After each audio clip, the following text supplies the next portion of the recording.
Assalamualaikum warahmatullahi wabarakatuh. Salam sejahtera. Go on again. Oke, lanjut part 2, 5 don'ts in Denmark beserta keunikan lainnya ya. Apologize, spontan aja di sela-sela kehektikan bertugas.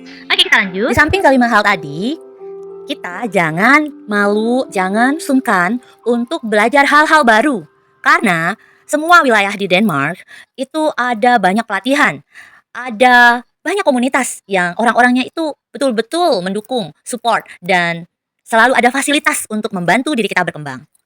Kemudian juga jangan mudah baper ya, terbawa perasaan. Di Denmark itu karena orang-orangnya santuy gitu kan ya. Jadi kita jangan mudah emosi, misal karena tadi relaksasi, santuy, itu jangan sampai cepat marah ketika email misal dibalas itu yang biasanya budaya Indonesia itu kan harus cepet-cepetan ya balas gitu sebagai tanda profesional. Nah, di Denmark enggak. Jadi bisa aja kalian sudah mengirimkan email pada pukul 3 sore, kemudian dapat balasannya tuh 2 hari kemudian. Atau kalau Jumat sore ngirim email, dapat balasannya hari Selasa atau Rabu. Nah, itu udah biasa. Kita tidak bisa push orang untuk melakukan pembalasan atau respons email dengan cepat di sini ya. Kemudian jangan juga kita lakukan kegiatan menelpon atau video call di tempat-tempat yang quiet zone.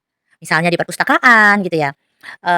Termasuklah di area yang memang ada area-area sudut untuk di bagian-bagian gedung ada corner untuk istirahat. Nah gitu. Jadi kita harus perhatikan juga itu. Kemudian hal-hal yang jangan itu tapi sepele. Coba ya mesti diterapkan. Jangan berjalan kaki misalnya di tempat jalur sepeda. Gitu ya kan? Jangan gila kerja. Karena climate organization-nya beda. Jadi di sini perusahaan hanya diperbolehkan mempekerjakan karyawan itu maksimum 12 jam dalam sehari. Jadi biasanya full time employee itu 8 jam satu hari dengan 2 sampai 3 kali sesi istirahat. Jadi yang lebih dari 12 jam per hari itu berarti adalah pelanggaran. Di Denmark itu orang-orangnya sudah standar hidup yang tinggi sehingga kalau ada yang bertanya, kemarin ada yang tanyain monthly expense ya. Kalau monthly expense itu sebenarnya hampir semua orang Denmark, baik yang pendatang maupun yang memang orang asli itu minimum ya, kalau dikurskan ke rupiah itu minimum 25 juta rupiah itu lewat selama setiap bulannya. Itu untuk bayar listrik, bayar air, pajak-pajakan ya, tambah lagi kalau pajaknya itu tergantung harga mobil karena ada pajak yang environment-nya kan. Jadi untuk recycle things, jadi yang segitu itu lewat. Terkait juga dengan poin selanjutnya adalah law is strict. Law is strict. Jadi kalau perusahaan di Denmark itu misalnya melanggar hukum, ada rekrutmennya yang mungkin dinilai tidak adil, bisa dievaluasi. Kemudian misalnya buka perusahaan food and beverage, mungkin ada yang mengambil brand nama dari luar, kemudian buka perusahaan di sini.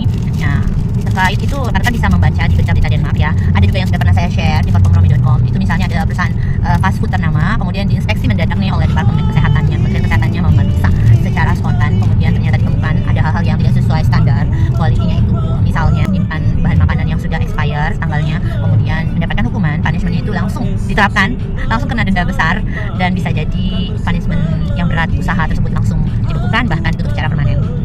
Oke, itu dulu. Selanjutnya nanti kita sambung lagi pada episode berikut. Semoga bermanfaat. Have a learning, have a searching. See you, hungry.